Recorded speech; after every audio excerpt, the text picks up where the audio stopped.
Hi viewers, welcome to ஆனந்துல்லாஸ் life style. இன்றைக்கி நம்ம பாலாக்கரையை வச்சு ஒரு பொரியல் செய்ய போகிறோங்க. உரித்த பட்டாணியும் பாலாக்கரையை வச்சு நம்ம எப்படி ஒரு பொரியல் செய்யறதுன்னு பார்க்கலாம் வாங்க. கீரைகளில் நம்மளுக்கு சத்துக்கள் என்ன சத்துக்கள் அடங்கியிருக்குது, விட்டமின் மினரல்ஸ் எல்லாம் இருக்குது. அதனால் நம்ம தினம் ஒரு கீரை சாப்பிட்டு வரணும். உடம்புக்கு இப்போ டாக்டர்கள் கீரை தான் சேர்த்திக்க சொல்கிறாங்க.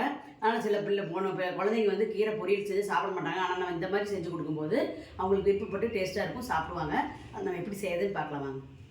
பாலாக்கீரையும் பொரியல் செய்யலாங்க. ஒருத்தர் கடையுமாங்க பருப்பில் போடுவாங்க, ஆனால் நம்ம பொரியலுக்கும் நல்லா இருக்குங்க. அது இதோட சேர்த்து பாருங்கள், உரித்த பட்டாணி ஒரு கப்பு உரித்த பட்டாணி வச்சுருக்கேன். ஒரு கப்பு உரித்து வச்சுருக்கிறேன். அதையும் போட்டு நம்ம இப்போ எப்படி செய்கிறதுன்னு பார்க்கலாம். பாலாக்கீரை உரித்த பட்டாணி பொரியல நான் முதல்ல ஒரு எடுத்துக்கிறேன். இதை வேவிச்சுக்கிறேங்க.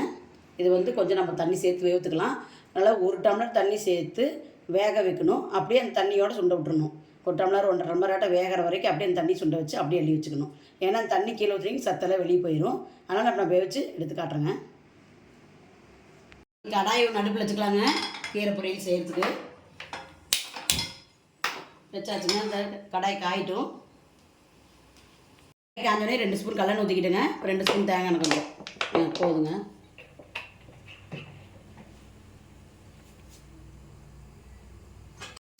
எண்ணெய் காஞ்சோடனே கடுகு போட்டாச்சு. கடுகு வடிக்கிறப்ப நம்ம உளுந்து கொஞ்சம் கடலைப்பருப்பு கொஞ்சம் போட்டுக்கலாங்க. ஒரு சிம்மில் வச்சுக்கோங்க.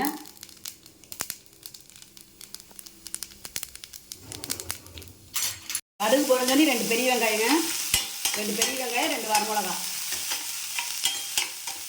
பெருசாக இருக்கிறதுனால 2 போட்டுக்கிட்ட வரமிளகா. நீங்கள் ஒரு சின்ன வெங்காயம் வரமிளகாய் இருந்து ஒரு 3 சேர்த்துக்கலாங்க. வெங்காயம் பெரிய வெங்காயம் மீடியம் சைஸ் 2 போட்டேன். நல்லா வணக்கட்டுங்க. லைட்டாக உப்பு சேர்த்துக்கலாம்.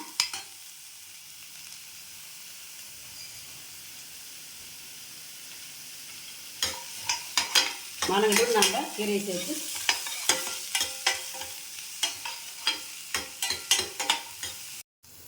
வெங்காயத்தை வணங்கிடுச்சுங்க. வெங்காயம் வணங்கிடுச்சு. நம்ம கீரை எடுத்து சேர்த்துக்கலாம். பாலாக்கீரைங்க ஒரு கட்டு.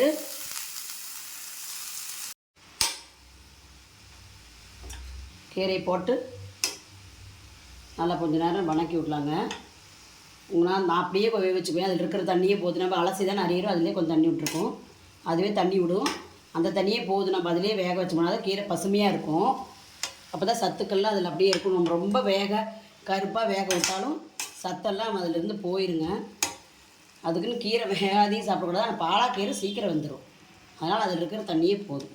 உங்களுக்கு வேணுன்னா கொஞ்சமாக தெளிச்சுக்குங்க. கீரையில் நல்லா விட்டமின் மினரல்ஸ் எல்லாம் நிரம்பி இருக்குது. பட்டாணியில் ப்ரோட்டீன்ஸ் இருக்குது. அதனால் நம்மளுக்கு இந்த மாதிரி செஞ்சு சாப்பிடும்போது நம்மளுக்கு எல்லா சத்தும் அதில் கிடச்சிரும். அன்றைக்கி இங்கே தேவையான ப்ரோட்டீன்ஸு, கலோரி, விட்டமின் மினரல்ஸ் எல்லாமே கிடச்சிருங்க. அதனால தான் இப்படி கீரையோட பட்டாணி சேர்த்து செஞ்சுக்கிறது. பாருங்கள், வெந்துட்டுருக்குது. அதிலே விட்ட தண்ணி தான். எந்த கீரையாக இருந்தாலும் சரி, காயாக இருந்தாலும் சரி, நம்ம அரிஞ்சிட்டு அலசக்கூடாதுங்க. அலசிட்டு அறியணும். பாருங்க, அலசிட்டு அரிஞ்சு வச்சு அதுலேயே நம்ம அது போட்டு தண்ணி விட்டுக்குச்சு. இந்த தண்ணியிலே வேகணும். அப்போதாங்க மூடி வைக்கக்கூடாது கீரையை நீங்கள் மூடி வச்சு வேக வச்சிங்கன்னா கருத்து போயிடும். பசுமையாக கொஞ்சம் இப்படி பச்சை நேரமாக வேணும்னா நம்ம மூடி வைக்காத வேக வச்சுக்கணுங்க. அப்போ தான் அது சத்துக்கள் நம்மளுக்கு அப்படியே கிடைக்கும் பசுமையாக இருந்தால்.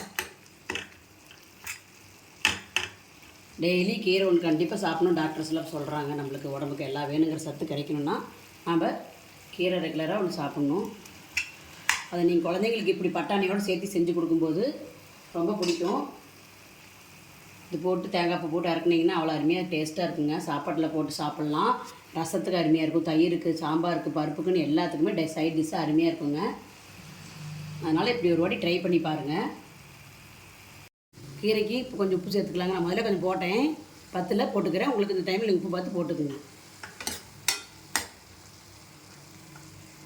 இப்படி வேவிட்டுங்க. அவ்வளோதாங்க. வேக போது தண்ணி கொஞ்சம் அப்படி லைட்டாக சுண்டி வரப்ப நம்ம பட்டாணியும் போட்டுக்கலாம்.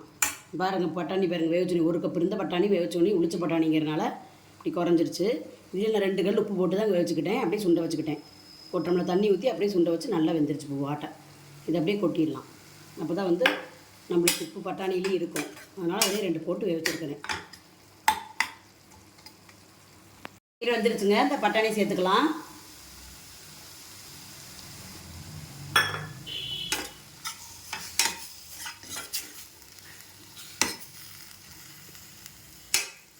சாப்பாட்டில் போட்டு நீங்கள் சாப்பிடும்போது அவ்வளோ டேஸ்ட்டாக இருக்குங்க.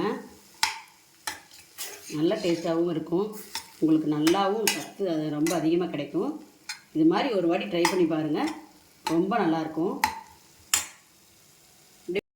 பாருங்கள், இப்போ பட்டாணி சேர்த்து நல்லா 2 வணக்கு வணக்கியாச்சு. ஏன்னா அது ஏற்கனவே வந்ததுனால நம்மளுக்கு 2 வணக்கு வணக்குனா போதுங்க. இப்போ நம்ம தேங்காய் பூ தூவி இறக்கிக்கலாம்.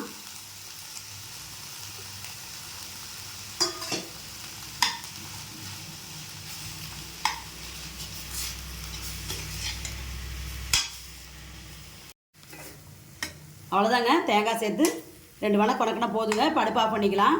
கீரை ரெடி. ரொம்ப நேரம் வணக்கிட்டீங்கன்னா தேங்காய் கொழுப்பு சத்தை தான் மாறும். நம்ம 2 வணக்கு வணக்கி நிறுத்திட்டா தேங்காய் நல்ல சத்து நம்மளுக்கு கிடைக்கும், கொழுப்பு இல்லாத நம்மளுக்கு இருக்கும். அதுக்காக தான் தேங்காய் சேர்த்து எப்படி நிறுத்திடலாம்.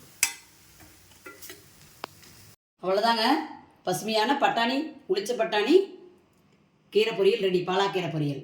இது நம்மளுக்கு எல்லாத்துக்கும் சாப்பிட்லாம், எல்லா சைட் டிஷ்ஷாகவும் நம்ம சாப்பிட்டுக்கலாம். அதனால் குழந்தைங்களுக்கு பெரியவங்களுக்கு எல்லாத்துக்கும் பிடிக்கும். இது மாதிரி ஒரு வாட்டி ட்ரை பண்ணி பாருங்கள். இந்த வீடியோ உங்களுக்கு பிடிச்சிருந்தா லைக் பண்ணுங்கள், ஷேர் பண்ணுங்கள், சப்ஸ்கிரைப் பண்ணுங்கள், மறக்காமல் பெல் பட்டனை கிளிக் பண்ணுங்கள், எல்லாத்துக்கும் ஷேர் பண்ணி விடுங்க. நன்றி.